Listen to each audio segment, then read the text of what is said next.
Bienvenidos una vez más a Economía desde casa. En el día de hoy hablaremos sobre la clasificación de las empresas según su forma jurídica. El empresario, antes de comenzar su negocio, debe elegir la forma jurídica que mejor se adapte a sus intereses. En primer lugar, tiene que elegir entre ser un empresario individual o montar una empresa societaria. El empresario individual es la persona física que ejerce de forma habitual y por cuenta propia una actividad comercial, industrial o profesional, y responde con todo su patrimonio de las deudas que pueda contraer su negocio. Su responsabilidad es, por lo tanto, ilimitada. Tributan por el IRPF, el cual es el impuesto sobre la renta de las personas físicas. El ejemplo más claro de empresario individual es la figura del autónomo. Aunque también si llevas a cabo una profesión liberal como la fisioterapia, puedes constituirte como empresario individual. En cambio, las sociedades mercantiles se constituyen por varias personas que, mediante un contrato, se obligan a poner en común capital o trabajo, o ambas cosas, para el desarrollo de una actividad empresarial. El contrato da lugar al nacimiento de una persona jurídica nueva y debe constituirse ante notario e inscribirse en el registro mercantil. Tributarán por el impuesto de sociedades. Dentro de las sociedades mercantiles podemos encontrar tres categorías. En primer lugar, las sociedades de personas que están constituidas por socios que aportan tanto capital como trabajo.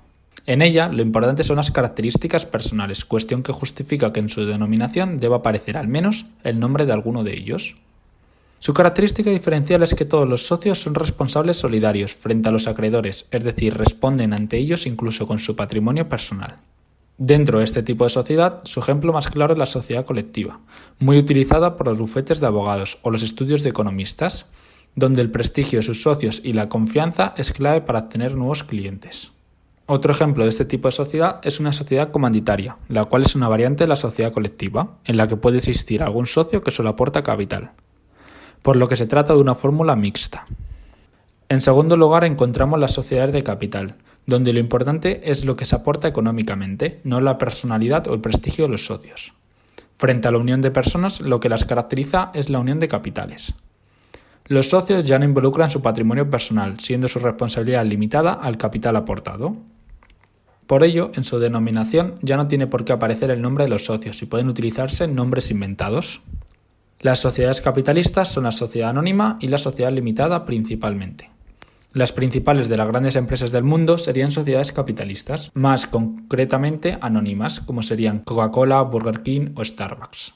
En el caso de sociedades limitadas, el ejemplo más claro lo encontramos en los negocios familiares.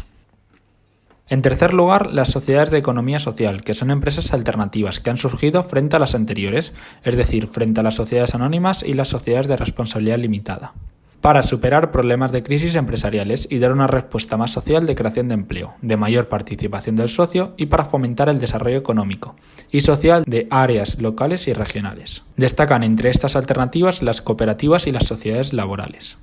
Esta es una clasificación de las empresas según su forma jurídica, pero si quieres profundizar más acerca de estas sociedades, te dejo en el comentario fijado los respectivos vídeos en los que hablo en profundidad sobre cada una de ellas con sus ventajas e inconvenientes. Me ha encantado hacer este vídeo, por lo que si te ha gustado y quieres estar al tanto de más conceptos económicos, no dudes en suscribirte. Si tienes cualquier duda o sugerencias, por favor déjalas en los comentarios, que los estaré leyendo. Nos vemos en el próximo vídeo.